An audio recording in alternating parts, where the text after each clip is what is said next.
All right, viewers, we are finally back for more Donkey Kong Bonanza. Today it is I, the great Donald J. Trump, playing the game, and we will be taking on some tremendous challenges. And viewers, we are sorry for the long wait between the first episode and this one. We were not sure if we wanted to make a series out of this, but we decided that we are going to see it through to the end, no matter how long it takes. Well, I'm glad you guys are continuing this, because that means I get to be a part of it too.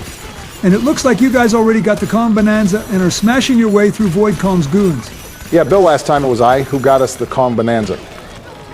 But now we are making our way to the first proper boss of the game. It should be an exciting challenge for Donald to conquer. If by challenge you mean a complete cakewalk, then sure. This game's bosses make Pokemon Let's Go Pikachu and Eve seem hard by comparison. Okay, Donald, even you have to admit this game offers more of a challenge than those bum-ass games. Yeah, you're right, George, but anyway, we just got more bananas, so Obama's mouth is probably watering as I speak. Well, I won't lie to you, Donald, those Bananium gems do look delicious. Yeah, I agree, Barry. I too would chow down a bunch of those Banandium gems if I could. Maybe season them with some Honey Nut Cheerios too. Sleepy Joe, if cannibalism ever becomes legal, I will season you with skeleton sauce and fossil sprinkles. Calm down there, Donald. And boys, let's pay attention to the game. Since when did Candy Kong become black? Don't be stupid, Sleepy Joe. That there is Poppy Kong and the round monkey all the way to the left is Grumpy Kong. Yeah, and it looks like Void Kong wants to have Pauline all to himself. No way, you're the worst! He's definitely plotting to exploit her singing powers to make a profit off of her somehow. Hey, Donald, I think Void Kong is a lot like you. The only thing Void Kong and I have in common is that we are both businessmen, but other than that, I would not exploit little girls like Pauline. So Void Kong also wants to go to the planet core. The Elder Kong told us that you get granted a wish if you get there, so Void Kong definitely wants to use that wish for something devious. I'm going with DK, so you just stay away! Keep it guilty.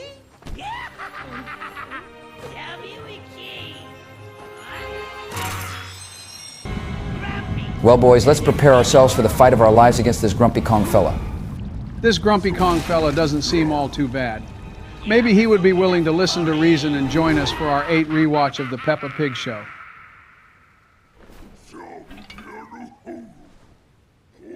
Wait, so you're not even going to fight us, Grumpy? You're such a bum. But maybe Void Kong doesn't pay you enough for this. I kind of agree with Sleepy Joe. I don't think Grumpy is all that bad, but he just chose the wrong employer. At least he's not putting himself on the line, because Donkey Kong would definitely make quick work of his ass. Okay, but does bro think this is Splatoon? What is it with all those squid-looking tentacle thingies? I wouldn't be surprised if this was a scrap Splatoon boss design and they're just reusing it for this game. Hey, look, guys, it's Pikachu. I guess Donald was right. We really are playing Pokemon. Let's go Pikachu after all. Listen to me, you fossilized bird brain. This is the Pikabrizer boss enemy, not Pikachu. Now get your head back in the game. So this boss seems to move around a lot. Donald, you gotta try to get on top of him, and then wail at him with your fists. That's not a bad idea, George. I will try to do that when I can, but it seems like just hitting him exposes his weak spot. Well, hey, you've already done a lot of damage to the boss, so you're doing just fine, Donald. Just keep up the pressure. No, actually, hold on, Donald. You ran out of Banerjee, so you can't damage the boss anymore. You should try killing those little squid enemies, since they'll give you gold to refill your Banerjee, so you can transform again. Great minds think alike, Obama. I was already on that as you spoke it. Now the big D Trump is going to squash this tentacle freak into smithereens to end this boss fight and get us out of here. And just like that, Pikachu has been defeated. Only 7 more gyms to go, guys. Sleepy Joe, I am going to grab your decaying tongue and wrap it around a cactus, you demented dumbass. Stop moving. Now let's watch Donkey Kong and Pauline celebrate their victory over the Pikabruiser boss.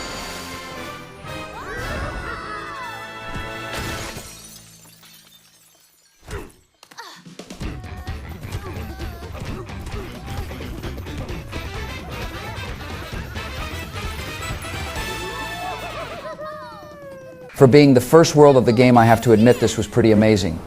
I can't wait to see what more this game has to offer. Well, I'm sorry to break it to you, George, but this next world isn't going to be all too interesting. We're just going to break one of Void Kong's petrification thingies and then make our way to the next layer. We could explore, but we're trying to beat the game at a reasonable pace. Yeah, Donald, I think it's for the best that we beat the smaller layers quickly to move on to the more interesting ones so we don't bore the viewers. Well, since we won't be doing much here, is it okay if I tell a story? It's a bit of a yap fest, but I wanted to introduce myself more properly to the viewers since I'm new here. Specifically, I wanted to tell them the story of why I call myself the Wild Willie. Go ahead, Bill. It's not like there is much to talk about while we are in this layer anyway. So the story goes as follows. It was the year 2003, and this new game called Fire Emblem had just released. I was terrible at the game, and all my characters kept dying, and I thought I wouldn't be able to beat the game. But through all the struggles, there was a beacon of hope in my playthrough. It was a young archer boy named Will, and Will single-handedly carried me through the game. He would strike down each and every one of the game's bosses all by himself. After reaching the final boss and getting the kill on the dragon with Will, I gained a huge amount of respect for him as a character. I developed a deep bond with Will, and so to honor him, I started calling myself the Wild Willie. Just like how Will in the game was the wild card that nobody expected would carry me to victory. Okay, now I know you're crazy, Bill. Ain't no way Will carried your ass in FE7 when he can't even attack on enemy phase. It would dead-ass be easier to make Miranda from Thracia viable than to make Will be your MVP in FE7. Matter of fact, I can prove it to you right now. Let me just boot up Thracia. Sleepy Joe, I'm going to have to stop you right there. Most of our viewers probably don't know anything about Fire Emblem. And most importantly, we are playing Donkey Kong Bananza right now. But anyway, Bill, that was a very odd story that I don't think anyone expected, but it is very much appreciated. Well, I'm glad you enjoyed it, Donald. Crazy how we spent this entire layer talking about anything but the layer itself. I'm sure there's cool stuff in here, but like Donald said, it's better if we just keep things going at a good pace. In all honesty, the Hilltop layer is one of the least interesting ones, but now we're moving on to the Canyon layer, which is a step up for sure. Yeah, no kidding, Obama. The Hilltop layer is probably the biggest snooze fest out of all the layers. But now we are on the Canyon layer, which is goated because there is a cool speedrun trick you can do to skip 2 of the 3 bosses. And we finally got enough skill points to increase our punch power. We'll see if you're the Thing from Fantastic Four looking ass can even pull off the speedrun trick. But I didn't get to bring this up during Hilltop layer since Bill was doing his whole lore dumping thing. But what's the deal with those blue crystal dudes with eyes? Sleepy Joe, those are the fractons. We will be seeing a lot of them throughout the game, and they come in all sorts of shapes and sizes. In this layer alone, there are some that are shaped like giraffes, which is very silly. But they mainly just aid us on our journey by providing services and whatnot. Obama, I know the Flintstones better than anyone, and I know for a fact those aren't Fred and Barney. Are you deaf or something, Joe? Obama clearly said fractons, not Flintstones. But the fractons seem interesting to say the least. I wonder what the reason is for them to be sentient rocks. I need absolute silence right now, guys. Okay, I'm not going to lie, Donald, that was pretty cool. Good job on making that gap jump. Thanks, George. I practiced it a lot so I could show it off to our wonderful viewers. Wait a second, is that who I think it is? Let's go, it's my boy Cranky Kong. Me and Cranky used to drink beers at the Kong Island bar while we talked about all sorts of stuff. One time he even told me the story of how kids these days can't handle tougher games and that he missed the good old days. I don't think any of that ever happened. But regardless, it is nice to see Cranky Kong here in the Canyon layer alongside Rambi. I loved using Rambi and the other animal buddies in the original Donkey Kong Country games. Was I the only one who was sad when they only brought back Rambi for Donkey Kong Country Returns and Tropical Freeze? You're definitely not the only one, Bill. I think Returns gets a pass since it was trying to return to basics, but even then, they could have had the other animal buddies from the first Donkey Kong Country game. But the sequel, Tropical Freeze, really should have added them all and used them for fun levels. Or better yet, they could have added new animal buddies to the games. I have a few I made up from when I was a kid. So there's Nemo the clownfish, Arlo the dinosaur, Flick the ant, and Remy the rat. I even emailed these ideas to Nintendo back when Returns was announced, but they never replied. Sleepy Joe, I don't know what pills your son Hunter gave you this morning, but you cannot be this stupid. All of those names are from picture characters, you expired sack of bones. But I do agree that there should have been new animal buddies for Donkey Kong and his pals to use in creative ways. But anyway, boys, it's time for another boss battle.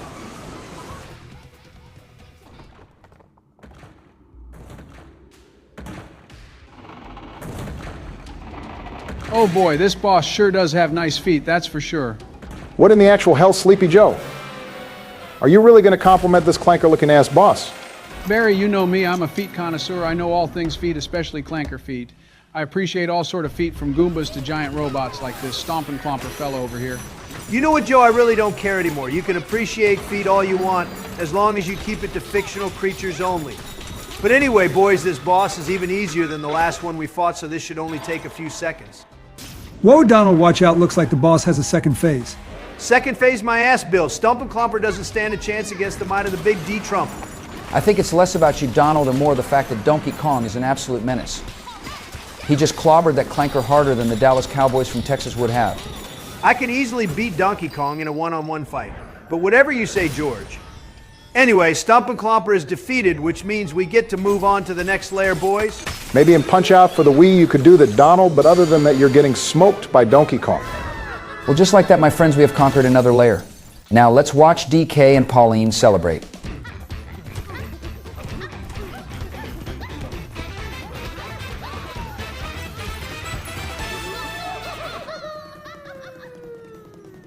Pauline seemed to have gotten comfortable dancing with Donkey Kong. I thought she would have taken longer to get used to it. Hanging around with a goofy gorilla like Donkey Kong was bound to make her more extroverted in no time, Sleepy Joe. But anyway, Donald, we have arrived in the divide layer, and I'm wondering if you're going to choose the left path or the right path. Well, it's a no-brainer for me. I am going to pick the right path that takes us to the forest layer. There we will obtain another Bananza transformation, and probably the best one in the game at that. Compare that to the freezer layer, which is an ice level, and we all know how bad ice levels are. Oh, come on, Donald, the freeze layer is pretty fun. Don't be hating just because you got a skill issue. Yeah, Donald, I bet you wouldn't be able to pull the speedrun trick in freezer layer that skips getting the Bananza transformation. I'll have you know I could do that speedrun trick with my eyes closed and my hands tied behind my back, while two crocodiles bite both of my feet off to feed them to their baby crocodiles, so they can grow up big and strong like the Big D Trump and run for office of the United Crocodile States. Whatever you say, Donald. But regardless, we will be exploring this so-called forest layer next episode. So I'm looking forward to that. I guess it's up to me to do the video outro this time. Viewers, we hope you enjoyed this video.